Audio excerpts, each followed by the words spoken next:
aqui é a Giovana do Responde Aí e hoje a gente vai bater um papo sobre a espessura da camada limite. Então, sejam bem-vindos a bordo, senhores passageiros do avião de mecânica dos fluidos. No nosso avião há um escoamento externo de ar e nesse escoamento externo de ar a gente tem uma camada limite, certo? E a nossa missão de hoje é encontrar a espessura da camada limite. Show de bola! Com essa breve entrada aqui de aeromoça, o que a gente vai aprender a calcular hoje na aula? A gente quer saber por que a gente quer calcular a espessura da camada limite e calcular em si essa camada, beleza? Ok, então a gente tem duas opções. Por que a gente quer calcular? Por dois motivos principais. Primeiro, porque a gente quer saber mais sobre a camada limite, então a gente quer saber o tamanho dela e tal. Mas o outro motivo pode ser porque a gente quer saber onde ela acaba, porque aí a gente pode fazer aquela festa que muitas engenharias gostam, que é a festa da aproximação. Então, a gente aproxima os valores depois da camada limite. Ok, então vamos lá. O que existe relacionado à camada limite que a gente precisa saber? Bom, estamos motivados aí para aprender? Sim, não? Talvez? Sim, com certeza. Bom, a gente tem três definições de camada limite, que é a espessura de perturbação, a espessura de deslocamento e a espessura de quantidade de movimento. Ou seja, a gente tem três definições aí para as espessuras que a gente vai aprender aqui em McFlu, beleza? Bom, essas três definições estão definidas aqui, ó, a espessura de perturbação por esse lambda, a de deslocamento lambda estrela e da quantidade de movimento é θ. Bem, o que elas têm de diferente? Por que tem três formas diferentes de calcular a espessura, né, da camada limite? Qual que eu devo utilizar? Essa pode ser uma dúvida, né? Bom, primeiro, depende do exercício, certo? O exercício ele já vai querer te indicar qual que ele quer que você calcule.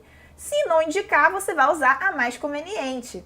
E aí, bom, qual que é a mais usada? A mais usada, tchan, tchan, tchan, tchan, vamos fazer aqui um suspense, é a espessura de perturbação, a lambda, que é a mais simples. É o seguinte, nessa espessura de perturbação, se determina que a camada limite termina quando a velocidade do fluido é 99% da velocidade de escoamento livre. Como assim? Bem, o nosso fluido está aqui, certo? Escoando e tal, e aqui é a velocidade de escoamento livre. Essa espessura de perturbação determina que a camada limite vai até a velocidade ser 0,99 dessa velocidade que está aqui, entendeu?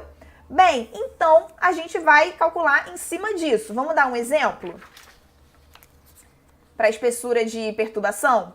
Bom, a espessura de perturbação, definida aí bonitinho matematicamente, é desse jeito, certo?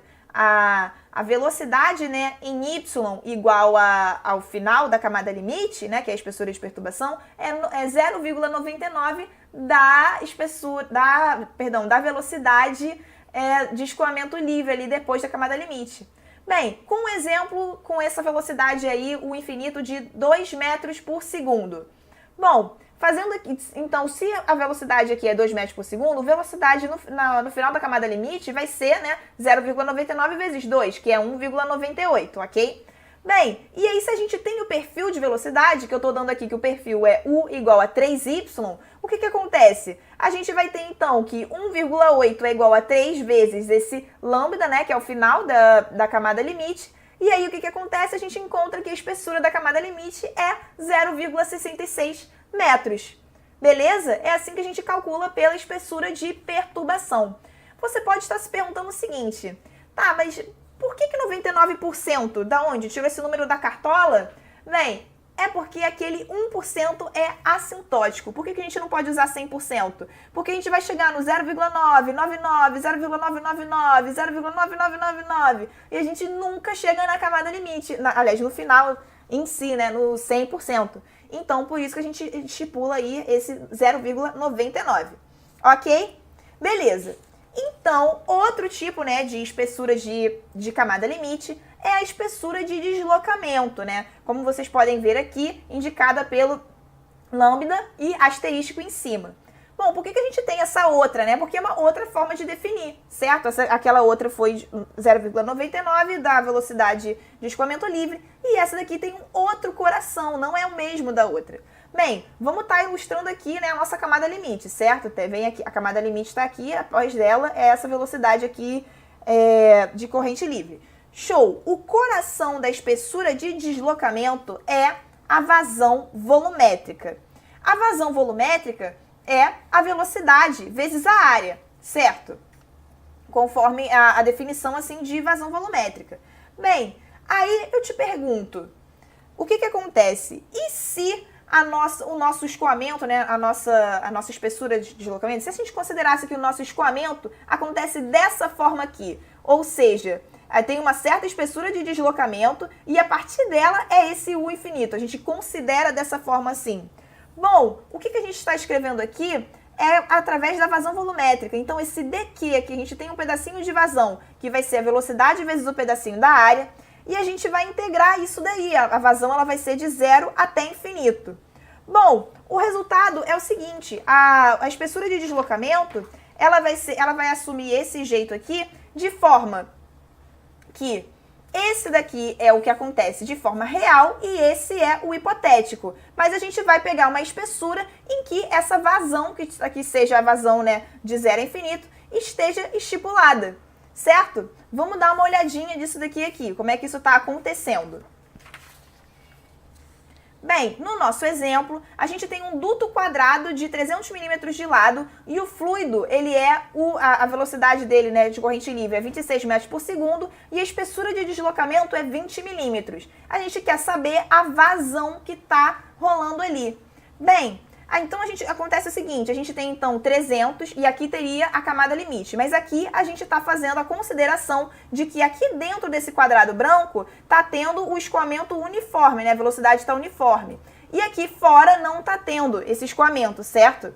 Bom, então com isso a gente tem que considerar agora que a vazão vai estar, ao invés de estar percorrendo tudo isso aqui, vai estar percorrendo esse quadrado menor. E esse quadrado menor, ele tem lado L menos 2 vezes o comprimento de deslocamento, certo? De comprimento de deslocamento que está aqui e o que está aqui. O que dá 260 milímetros, certo? De lado. E é assim que a gente descobre a espessura, né, de deslocamento dessa maneira, através da vazão.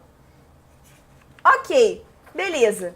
Então agora a gente vai definir isso daí mais bonitinho. Então, a espessura de deslocamento é a distância da qual a superfície deveria ser deslocada para uma corrente com perfil de velocidade uniforme, né, que não vai variar, invíncida, produzir o mesmo escoamento volumétrico que o escoamento real do fluido. Ou seja, essa figura aqui ilustra isso daí muito bem. No escoamento real, é isso daqui que está acontecendo. No hipotético, a gente tem aqui a mesma vazão, mas é nessa espessura aqui que a gente faz de conta que para cima vai ser só a velocidade, só uma velocidade específica, e dentro dela não vai ter esse escoamento. Beleza? Ok. Então, a gente definiu aqui a espessura de deslocamento. Falta definir a espessura de quantidade de movimento, que é definida por θ. Bom, o coração dela é o momento linear. E aí, o que acontece? A gente vai igualar, então, o coração disso é igualar o momento linear do perfil, né, real com o momento linear do perfil uniforme. E aí, a gente vai ter uma fórmula para isso, certo? Essa fórmula aqui de integral, ok? E a gente, tendo o perfil de velocidade, a gente consegue calcular isso aqui. E dessa forma, a gente tem aí a espessura de deslocamento definida. Aliás, perdão, a espessura de quantidade de movimento definida. A gente tem aqui, então, um θ que vai de 0 até infinito.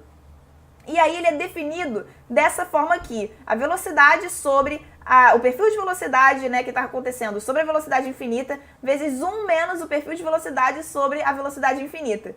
Isso daí vai ser a nossa definição da espessura da quantidade de movimento. Então, fazendo um resumão de espessura de camada limite, a espessura da camada limite, ela pode ser de 3 tipos que a gente está estudando.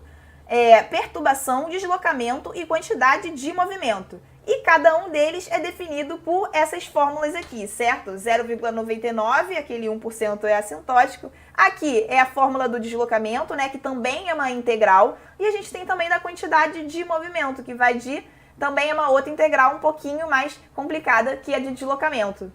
E aí, esse vídeo te ajudou? Responde aí